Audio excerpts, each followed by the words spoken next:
here is Jimmy Clitheroe as the Clitheroe Kid with Peter Sinclair, Patricia Burke, Danny Ross, and Diana Day in... Why must the show go on?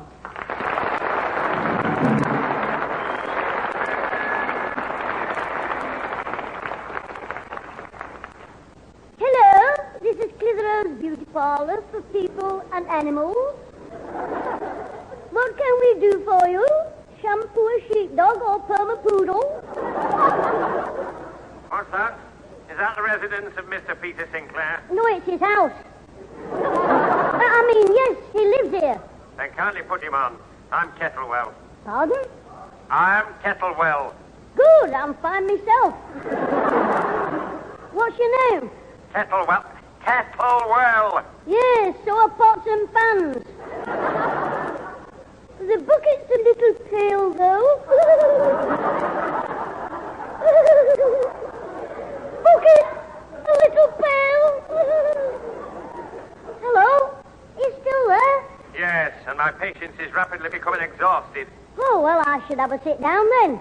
Did you say you wanted me Grandad, Mr. Sinclair? Yes, kindly bring him to the phone. All right, but you might have to hang on a bit. Why, where is he? Liverpool. You little fool. Is there anyone else there? Don't shout, I'll get me mum. Mum? Mum? Will you speak to this man? Who is it, Jimmy? A bloke called Kettle and he's boiling over. He wants me Grandad. All right, leave it to me. You go and wash your hands and face for tea. Well, right, Mum. Not Kettle. Kettlewell's his name. From the noise he makes, it should be Kettle Drum. Hello, Mrs. Clitheroe here. Ah, at last. I understand you wanted to speak to my father, Mr. Sinclair. Yes, but a certain cheeky grandson wanted me to believe he was in Liverpool. Well, the cheeky grandson was right. I mean, he was right. My father's gone to visit an old shipmate. Can I take a message? Well, I run the Happy Wanderers concert party. The Happy Wanderers? Your father has some money for us, I understand. The fee for the show we did 2 weeks ago for the old age pensioners. The vicar, Mr. Thomas, was the organizer. Oh, yes, and you say my father has your fee? So I'm told. Now, they booked us for a return engagement there tomorrow evening. But you can tell Mr. Sinclair that he'd better get that money over here tonight or they've had it. I beg your pardon. You just tell him there'll be no performance tomorrow unless I get the £15 he owes me tonight. I don't like your tone. I assure you that if my father has money belonging to you, you'll get it. Good. And never mind my tone, just remember my name. I will, Mr. Kettledrum. Well, of all the cheek, I mean... Oh, dear. I called him Kettledrum. Well, Jimmy was right. Oh, now, who's that? I'll never get to the shops before tea. Hello, Mrs. Clitheroe, your bottle. Pardon? You never took your milk in here. Oh, thanks, Alfie. Come in. You're early this evening.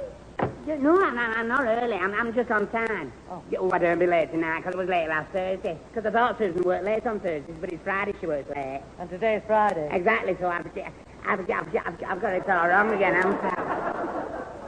Never mind, Alfie. You can have a cup of tea with her when she gets home. Now, if you'll excuse me, I must get down to the shops before 6. Oh, that's all right. I'll forgive you. Excuse him. Hey, but perhaps I could go for you while I'm waiting for Susan. Well, it would be a help, Alfie. I only wanted a large white loaf and half a pound of butter for tea. I'll fetch him on my back, Mrs. Clitheroe. Oh, thank you, Alfie. Now, here's the money. I don't know. I got mixed up with the days. I must be going daft all of a sudden. Oh, no. It's been coming on for some time. See you later, Alfie. Now what does she want? A large white butter and half a pound of loaf.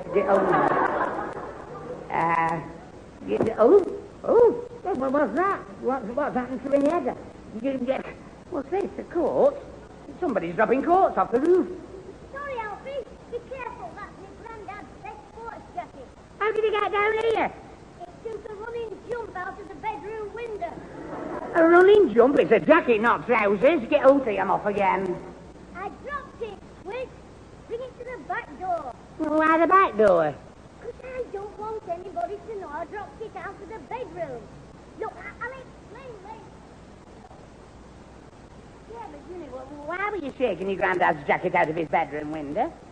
to shake the sneezing powder off. Oh, I see. Oh, no, I don't. What sneezing powder? That I spilled on his jacket when I took the packet out of his drawer. Oh, it was your granddad sneezing. What's he doing with it? Is he in his second childhood? No, you're in your first. I hid the powder in his room so nobody'd find it in mine. But when I was taking it out to share with somebody, I spilled it over me Grandad's jacket. Oh, I suppose you were going to share it with Ozzy. No, our Susan. I was going to pour half of it over a clean hanky. It used to be funny if she'd used one when you were both saying good night. Every time you went to kiss her, she'd sneeze and blow your cap off.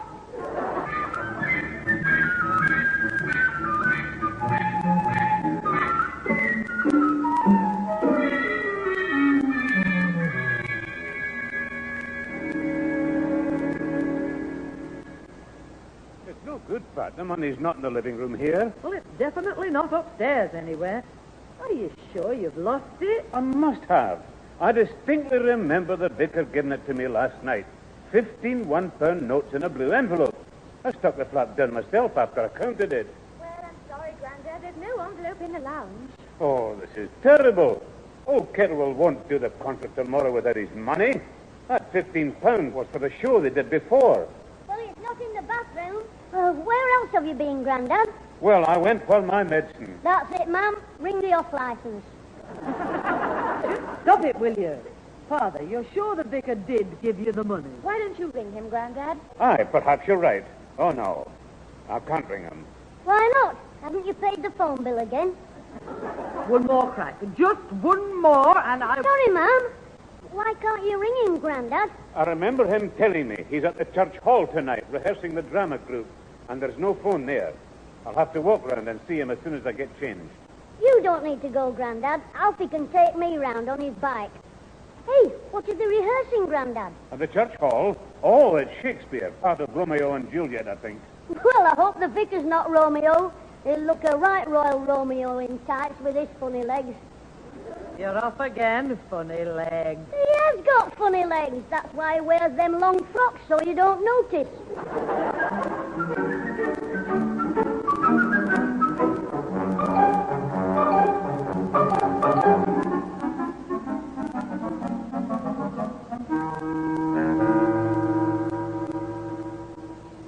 There's the vicar, Alfie. Where? On the stage there, talking to that big fat bloke who's dressed as a woman. He keeps pulling his panty girdle. Oh, heck. It isn't a bloke. It's Fatty Eckles. Mrs. Eckles, your mum's friend. Is she in the drama group? I think she is the drama group. She's big enough. Come on, Alfie. Wait a minute, Jimmy. I think the vicar's going to say something. While we are waiting for Romeo, Mrs. Eckles, could you try that speech again? Very well. Romeo. Let's pull out now, Romeo. No, my dear lady. That is not what I want. I know what he wants. Get him mixed up with this lot. He wants his head examining. Hey, Jim, I've just realised. Mrs. Eckles, she's Juliet. Looks more like a chariot. You're right. I thought Juliet was 15 years old, not 15 stone. He must be a brave man. Yeah. Romeo, can't he standing under her balcony? Mrs. Eckles, you're not wondering where Romeo is. You know where he is. He's under your balcony. That's why she can't see him. You are asking, why should he be called Romeo? Like this. Romeo, wherefore art thou Romeo? Off you go after me, Mrs. Eckles. There will now be a silver collection. There will now be a silver. Who said that? Oh, now look, Mrs. Eckles, we are trying to... How can it be expected to rehearse with people taking the mickey? I wish I'd never come in the blinking play. I'd have been much better as Miss Purity. Why couldn't we do Treasure Island like I wanted? Because they couldn't find an island big enough for him. Hey, oh dear. Silence! Yes. Who is making that unseemly noise? James Clitheroe, that is you, is it not? No, I am the fairy mustard seed. That's another play. Shut up. Look, I can't keep getting held up like this. It's bad enough having to wait for Romeo while he goes and moves his bread van. Well, Mrs. Eckles, we'll take 5 minutes, as they say in the theatre. Now then, what are you doing here, mischief? He came with me, Vicar. That will do, James. What are you doing here, Mr. Hall? I came with him, Vicar. Don't ask me why. I must be cracking. Look, now just tell me why you're both here so that I can get on with the job in hand. I am trying to produce a scene from a play under great difficulties. I know, we've seen Juliet. You'll need a crane to get her on that balcony. Hey, sister, I'm here now, so we can all get cracking again. Who's that, Vicar? The stage manager? No, I'm afraid that is Romeo. I'll be along in a moment, Percy. Try the love scene again with Mrs. Eckles. Yes, and this time take the pipe out of your mouth. Oh, dear. Look, you two, I must get back to the production. Did you want something? Yes, Vicar, my Grandad wants us to check with you. You did give him £15 in an envelope last night. Well, of course I did. He checked it and counted it. And you sure he took it with him?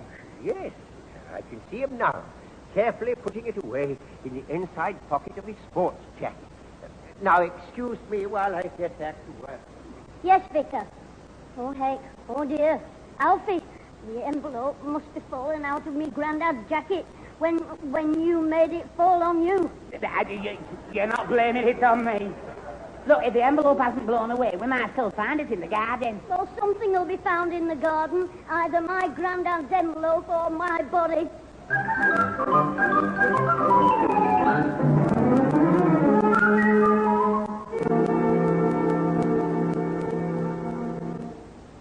Well, it's no use, Barry. He won't listen to reason. Who's that? Your Grandad's just been on the phone to Mr. Kettlewell. Oh, steamy spout. Pat, he's adamant. No money, no concert. I've got to raise £15 by tomorrow morning or the pensioners have had the show. It won't matter. The vicar could still do the Romeo and Juliet scene for him. Yeah, that would be good for a few laughs. A bow-legged Romeo in tights. He wasn't bow-legged. He will be by the time he's picked up Fatty Eckles. Don't be funny. This is serious. I don't know how we can help you, Father. £15 is a lot of money. I could help you next week, but not at the moment. I've a couple of pounds on me. I could lend you that, Mr. Sinclair, if it were any use. Oh, we need more than a couple of pounds, Alfie. Well, I've got an idea. Let's sell our Susan. I shan't tell you again. Look, Father, surely there's something we can say to Kettlewell to make him see reason. I doubt it. You can't get a dozen words with him at the moment. He's acting like some big television star. All because him and his bloomin' old-time concert party have an audition coming up. What audition? For that TV program, The Good Old Days. The producer has written to say they can have an audition. What do they call him?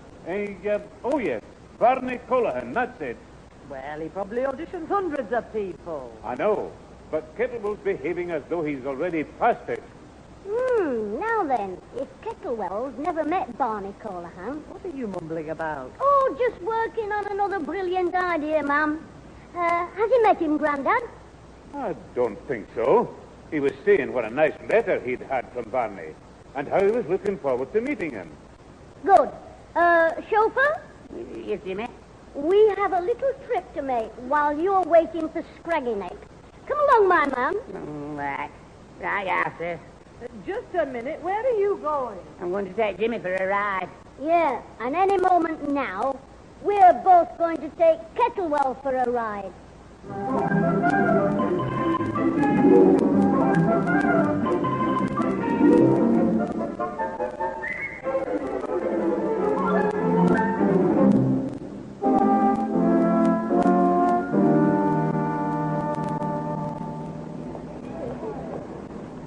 It won't work. Me pretending to be him. Boney Coleman. Barney. Just ring the doorbell. It'll be all right, he says. No, not Barney Coleman. I've never met him. Oh, no, Mr. Kettlewell hasn't either. Of course he hasn't. You heard what me Grandad said. Now ring the bell. Right, see you about 10, Maria. I've got my front door key. What are you doing on my doorstep? Good King Wenceslas looked out on the feast of Stephen. Carol singers in the middle of summer? Yes, they go down better when the weather's good. That's a little joke, eh, Barney? Barney? Oh, my shins. Oh, look, I shouldn't have come. I'm busy. I've got other things to do. Of course you have, Barney. It's a knockout. Now, look, I'm in a hurry. I'm rehearsing the concert party tonight for the audition with Barney. Did you say Barney? We were just passing. He's me dad. I'm Jimmy Colahan. Big horror, I think. Now, just a moment. You are Mr. Colahan of the BBC? Yes, I'm him. Charlie Boney, I'm. Barney Colahan. And he's just remembered he'll be away when you have your audition, won't you? Oh, yes, I remember now. I'll be away. I've told him. So, instead of that, he's going to see you tomorrow night at the Pensioners Club, aren't you? Yes. I'm going to see you at the Pensioners Club. You mean that's where the audition is to be, Mr. Colahan? Is it? Well, if you said so, I thought so. You're an imposter. Am I? I mean, you are? Barney Colahan, indeed. He'll be 3 inches taller than you at least. Oh, well, he's wearing flat shoes. And he has a big moustache. His razor slipped. Clear off, or I'll send for the police. Go on, clear off this instant. Clear off! I think he wants us to go.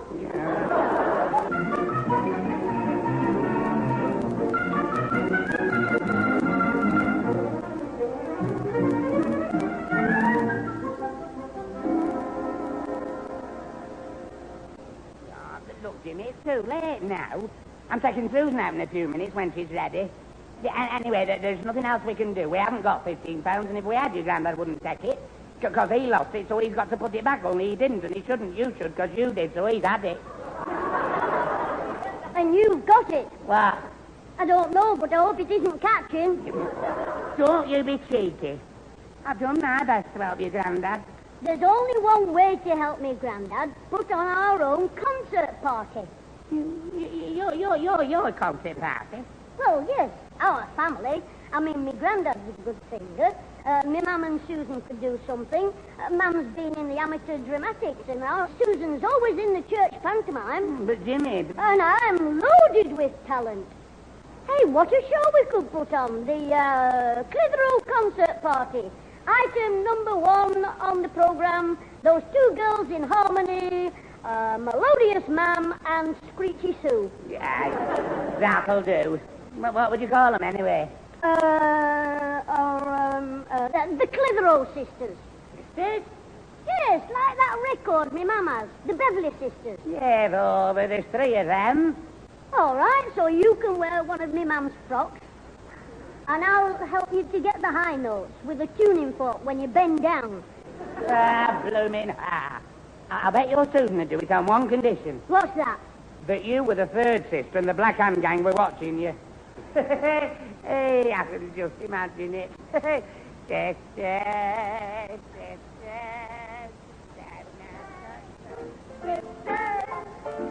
were never such devoted sisters.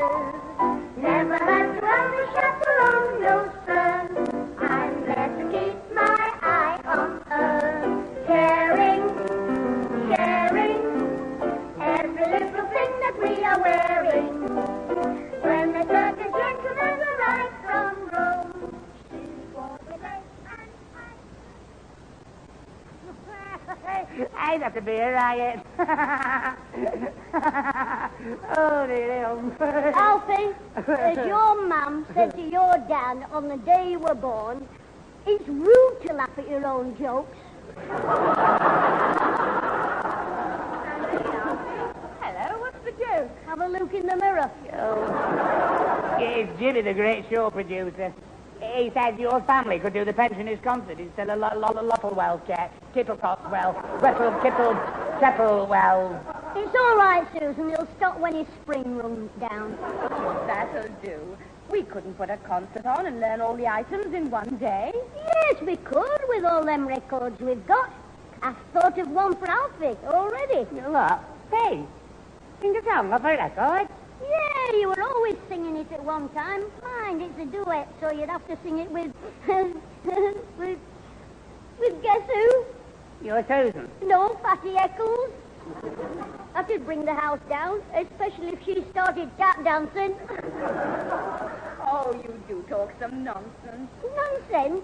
It'd be a riot. I can just hear it.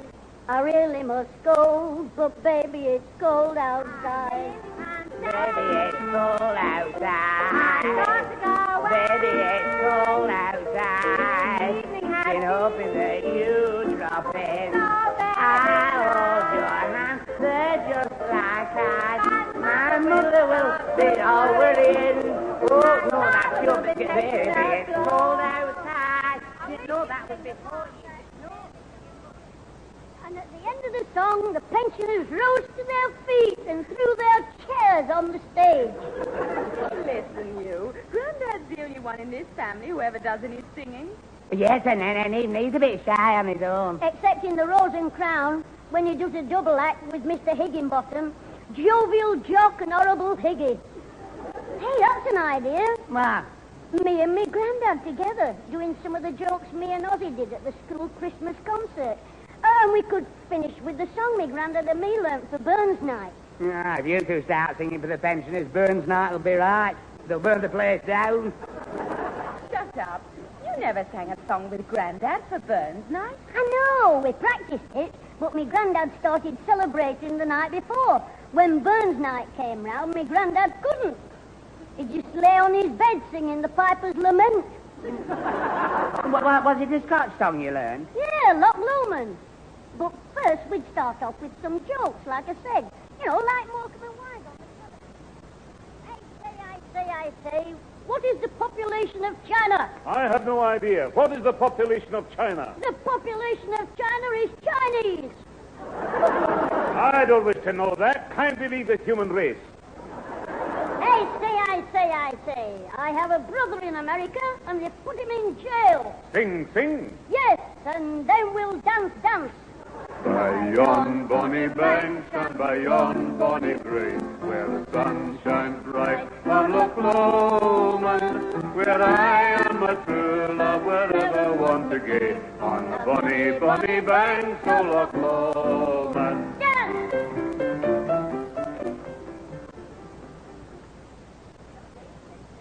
Put up with these days without you making them suffer. Well, you should know, old friend. Aye, that's a good as Susan, old pensioner. Your friend. Not his joke, yours. What? She should talk. What about the church pantomime when she was Cinderella? It was very good. You know what? She was that rotten Prince Charming married one of the ugly sisters. And the fairy queen wanted a pumpkin back. Well, what a day I've had. Shocking. Terrible. Has the pub caught fire? Shut up. Just be careful what you say. I've had enough trouble trying to raise that £15. Now listen, Grandad, you leave your problems to me. But at last I've got the money. By yon bonny... You what? I said I've got the money. You mean you found the envelope? I've just come from the pawn shop. I've had to pawn my bagpipe. Well, it's like the vicar says, out of evil comes good. What? It's bad pawning your bagpipes, but good for the concert. I don't think I quite follow that. Fancy that, Mr. Sinclair. I thought you found the envelope in the garden. Why in the garden? Because that's where Jimmy dropped your sports coat. You hold me, lad. He dropped my coat. Did he? I don't know. I mean, I never saw it fall when it fell on my head. I mean, I couldn't see it with it open. He was trying to stop you sneezing. I think he dropped it with the envelope. And, well, somebody did. I think my tea's ready. I'm going home. Coward! What's all that about? I'll tell you that, Susan, after I've phoned the doctor for your brothers. Now, Grandad, keep calm. It was an accident. I'll pay you the £15 back. How? Twopence a week. I'd stop his pocket money for the next year, the little thief. Thief? Susan, you look hungry. Come and have my fish for your tea. Listen, funny boy, you were going to let Grandad pay the money. That's as good as stealing. Oh, heck, Alfie, don't just stand there. Do something. Confess. Yeah. I'm sorry, Mr. Sinclair, but I knew, but I didn't. But I should have said when I did, but I didn't. No, didn't say. I'd like to speak to your man about this. You needn't bother, Alfie. I think I've got the answer to the problem. Pat, what are you talking about? About your lost £15. Aye, do you know this wee son of yours was to blame? You had my coat in the garden and the envelope dropped out. Well, there must have been a strong wind. What do you mean? Because somehow it blew from our garden to the bar of the Rose and Crown. What? Here's your envelope with the money in it. Mr. Higginbottom has just given it to me. He got it from the barmaid. Oh, dear. You might well say, oh, dear. Of course. Just after the vicar gave me the envelope, I emptied my pockets in the pub. You see, I had the winning ticket for the chicken dinner. I've got to collect it tomorrow. Right, well, I'll have the breast, the wings, and the drumsticks. You lot can share the parson's nose.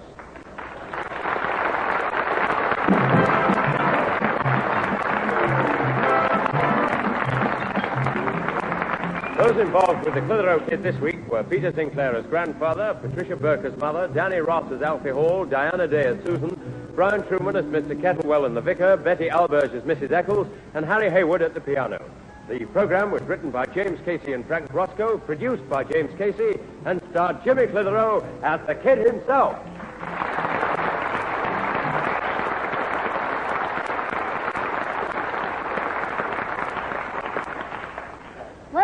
Once I was innocent, just when I had a perfect explanation worked out for blaming Alfie.